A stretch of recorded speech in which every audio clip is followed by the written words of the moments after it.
So let's think back to when this all began. Yeah, let's think back. It was the spring of 2009. Oh, now we're going way back. Really, I guess we had met all those years ago and did some music together in college, but really not a lot. Yeah, when we were in college, we had a few music classes together. Like we were both studying music in some capacity at Columbia. We both had pretty different musical paths, and last May of 2020, we had both just finished master's programs. Right. I've been focusing on classical voice performance for the last couple of years, and you had just done this. Was your degree technically film scoring? Yeah, I was in film scoring. So you had this incredible knowledge base to build an orchestration around my voice, just like with your laptop. I had noticed that you were starting to post more videos of you singing along to great songs, standards, some jazz songs, some show tunes. And I just thought to myself, what a great voice still, but also this is also a voice that needs to have a record around it, needs to have music around it, needs to have an orchestra around it to some degree. So I think the fact that we, when we left Columbia and both were pursuing music in different ways, those separate journeys have informed this moment, because I feel like what better timing to start thinking about arrangement and orchestration and building a record around a great singer. It wasn't until my husband and I found out that I was expecting, and then I called you and shared it with you. It really hit me that you could take romantic lyrics and make them about this totally new experience of creating life. Absolutely. And I remember getting your phone call, and it was so evident that you were about to go on this completely new journey that was going to change your life, and that there was a way to infuse this brand new feeling into the music. And it was just like, wow, this is such an interesting opportunity. It's a rare collision of circumstance. So we narrowed in on this set of 9 songs for 9 months. Yeah. And we had these kind of buzzwords that we kept coming back to of what we wanted the through line across all these different tracks, especially because they were from different genres. It was like ethereal and otherworldly and lullaby and having this sweetness. Yeah. I think we were really aware of how some songs, they already come from a place of being on the stage and being like big or showy and kind of dressed up. So for songs that checked all those boxes, the idea was, how can we make them dressed down, make them a little more broken down, a little more intimate, a little bit more like a whisper. And then for the songs that were not traditionally thought of as being like, let's say, a big number on stage, I'm thinking of something like You'll Be in My Heart, which is, a rock song from a great Disney movie, Phil Collins, or Dream, the Johnny Mercer song that was famously done by Roy Orbison. Those are songs that you don't think of as like someone singing them at Carnegie Hall with a big orchestra behind them. We just haven't heard them in that way yet. And I really love the way that your musical soul can come out on songs like that, precisely because, this is my theory, I don't know if we've actually discussed this yet, precisely because there are fewer reference points, if any, for you to draw on when you're thinking about You'll Be in My Heart or Dream. And you're just able to sing the song from a place that is authentically you. So that was my theory in terms of like some broad brushstrokes about the architecture, how to approach these songs. At a certain point, it dawned on me that by the end of pregnancy, it might be more challenging to sing. And so we ended up getting to the studio pretty quickly and just doing these recordings based off of pretty bare bones tracks. We were working with sort of a template in the studio during those 3 days of recording. And in order to make like a foreign space feel more familiar, I thought it would be good to bring something that was meaningful and close to your heart, either an object or something physical. And you did. I actually brought a letter that my mom had written me when she had to travel when I was 2 years old that I kept referring back to, that kept me in the spirit to be able to tap into the through line of women who've come before me and all the women in the world who experience this process. I think getting to that emotional place in the studio as a performer, that's always the goal and is not separate from having fun and enjoying yourself and being comfortable with the people you're with. So it's not at all unusual to like do a vocal take and be working with a producer who's helping you and pushing you in an emotional direction. And then for the next moment to be like watching a stupid YouTube video in the studio, or to be like ordering in food. It's all part of creating that kind of comfort to be able to express yourself and know that when you do, there's like a trampoline to catch you.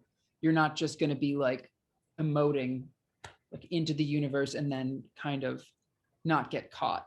The difference between a song being like perfect and almost perfect can be a half note. Mm-hmm. And so we had to go down that road sometimes. And there are, absolutely stories on this album. I think of like Till There Was You, which just got switched at the very end. And kudos to you for being able to sing in this late stage of pregnancy, just being like, I think we need to bring it down a half step and I'm going to sing it again. And I thought that took a lot of guts. I thought that was amazing.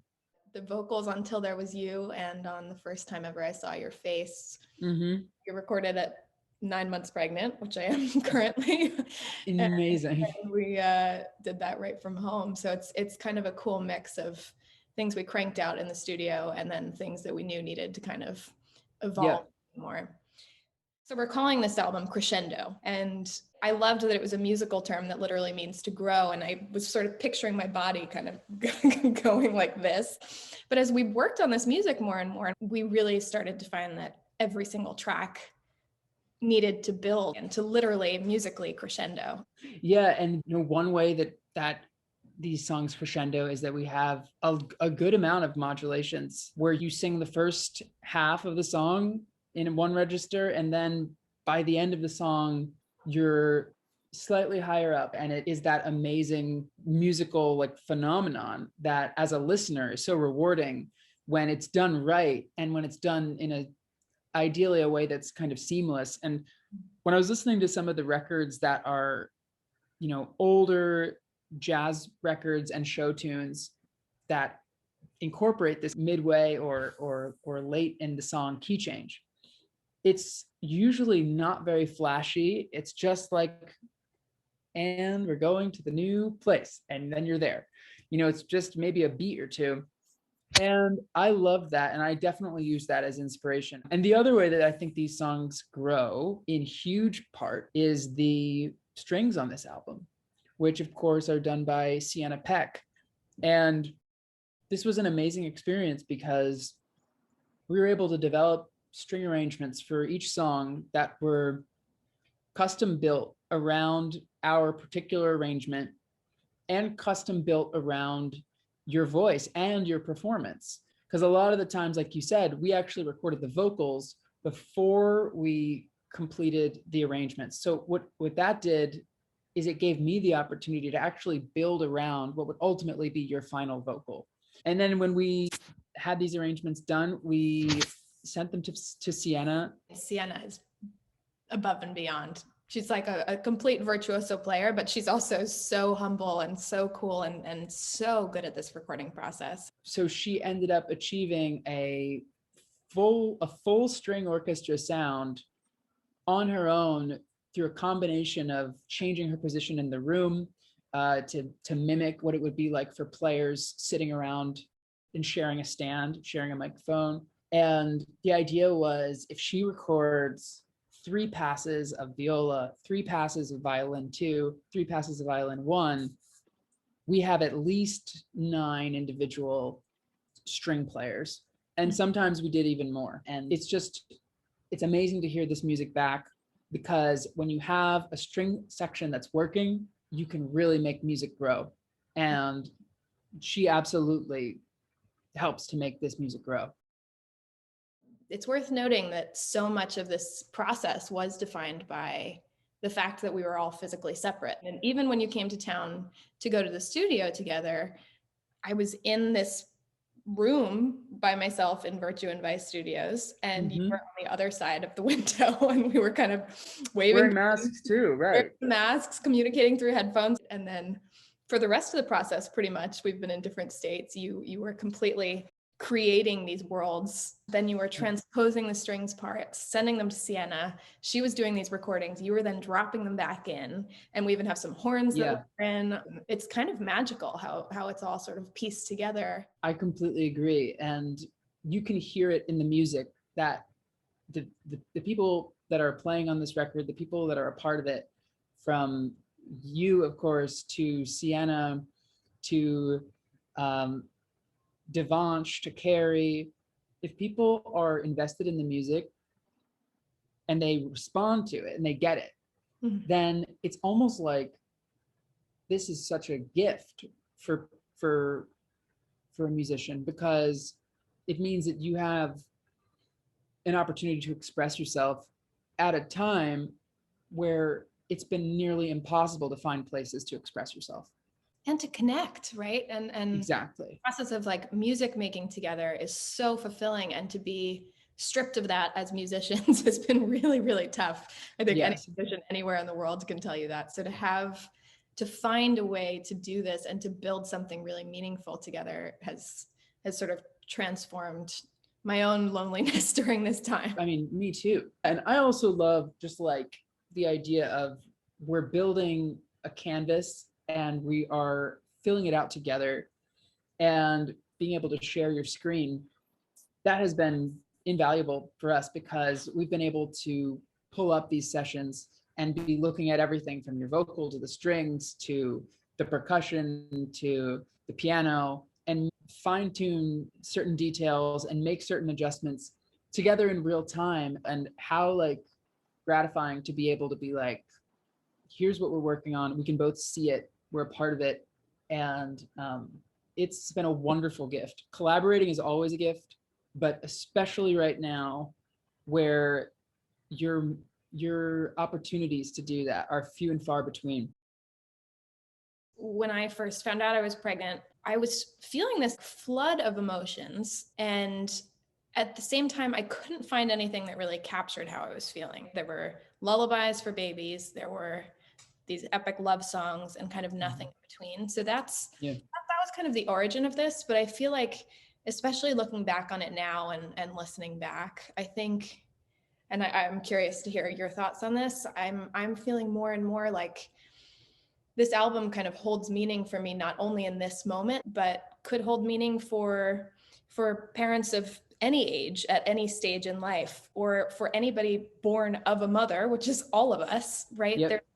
There's something really special about feeling like there's mother's voice caring for you, no matter who you are or where you are at any stage in life. I think it's absolutely spot on. The idea of a motherly connection is a universal concept.